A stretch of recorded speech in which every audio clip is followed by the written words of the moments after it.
চট্টগ্রামে পুলিশ সদস্য খুনের ঘটনায় 10 জনকে যাবজ্জীবন কারাদণ্ড দিয়েছেন আদালত। রায় ঘোষণার পর বিক্ষোভ করেন দণ্ডিতের স্বজনরা। 13 বছর আগে ছিনতাইকারীর ছুরিকাঘাতে খুন হন ওই কনস্টেবল। রায়ে প্রত্যেককে 25,000 টাকা করে জরিমানা করা হয়। জরিমানার সব টাকা ভুক্তভোগীর পরিবারকে দিতে আদেশ দেন আদালত।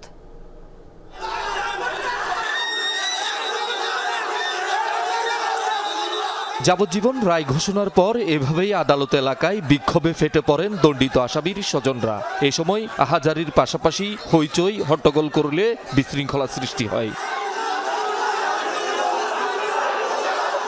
এর আগে সকালে কড়া নিরাপত্তায় চট্টগ্রাম বিভাগীয় স্পেশাল জজ আদালতে তোলা হয় পুলিশ সদস্য আব্দুল কাইয়ুম হত্যা মামলার 5 আসামিকে।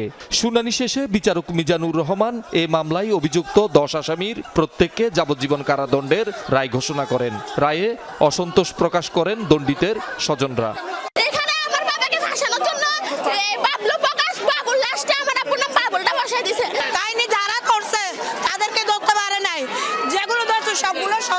বাদী এবং সাক্ষীরা আসামিদেরকে চিহ্নিত করতে পারে নাই। এটা প্রতারণা মামলা, মিথ্যা মামলা, সাজানো মামলা, নাটক মামলা। 2013 সালের 3 নভেম্বর টাইগার পাস বাটালি পাহাড়ে ছিনতাইয়ের শিকার 2 ব্যক্তি পুলিশের সহায়তা চাইলে কনস্টেবল আব্দুল কাইয়ুম সহ কয়েকজন পুলিশ সদস্য ছিনতাইকারীদের ধাওয়া করে। এই সময় ছিনতাইকারীদের ধারালো অস্ত্রের আঘাতে ঘটনাস্থলে মারা যান কনস্টেবল কাইয়ুম। আহত হন 3 জন। এই ঘটনায় খুলশী থানায় দায়ের করা হত্যা মামলায় অভিযোগ গঠনের পর 14 জনের সাক্ষী নেওয়া হয়। সাজাপ্রাপ্ত 10 আসামির মধ্যে একজন মারা গেছেন, বাকি 4 জন পলাতক।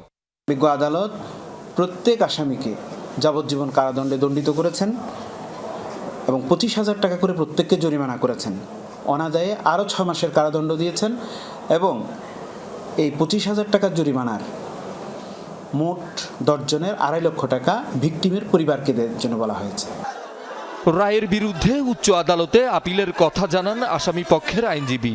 একটা ফ্ল্যাট রেট ধারাওভাবে সবাইকে সাজা দিয়ে দিই, কিন্তু কার কতটুকু কমপ্লিসিটি এটা দেখেন নাই। ইনশাল্লাহ আপিলে আমরা ন্যায় বিচার পাবো। শহীদুল সুমন, যমুনা নিউজ, চট্টগ্রাম।